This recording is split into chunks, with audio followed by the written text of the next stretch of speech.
చెప్పు సాయి. ఏం చేస్తున్నావు? ఏం లేదురా, ఖాళీయే. బయటికి వస్తావా? ఇప్పుడా? సర్లే, మన కాల్ చేయి. మన వాళ్ళు ఎవరు లేరురా, అందరు సినిమాకి వెళ్ళారు. మనం పిలిస్తే మనం కూడా వెళ్తాం కదరా. ఆల్రెడీ చూసేసింది అది. ఏ సినిమారా? బాహుబలి ఎపిక్.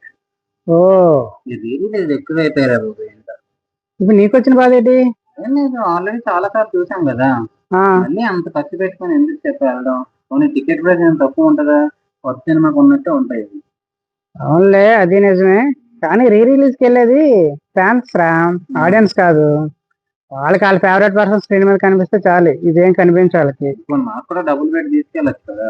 అదే నిజమేలే, అప్పుడు మనం కూడా ఎంజాయ్ చేస్తాం. కానీ రాజమౌళి గారు అందరిలా కాదురా. సినిమాని 2 parts కలిపి 1 part గా చేసి అవసరం లేనివన్నీ తీసారంట. ఇంకోటి ఏంటంటే, ఇది నెక్స్ట్ వాళ్ళు 3D యానిమేషన్ ఒకటి ప్లాన్ చేస్తున్నారు. బాహుబలిది ఎటర్నల్ వార్ అని. దాన్ని ఇక్కడ టీజర్ ఒకటి వదులుతారంట. అంటే దీన్ని వాళ్ళ ప్రమోషన్ కింద వాడుతున్నారు. అంతా బిజినెస్ మైండ్ రా. అండ్ అదే ఆడియన్స్ వస్తున్నారు కదా అని గ్రాండెడ్ గా తీసుకుండా ఏదో ఒక సీన్ కూడా కలిపారంట ఇంటర్వెల్ది. ఎంతైనా రాజమౌళి గారు Rajamouli, that is Rajamouli sir రా.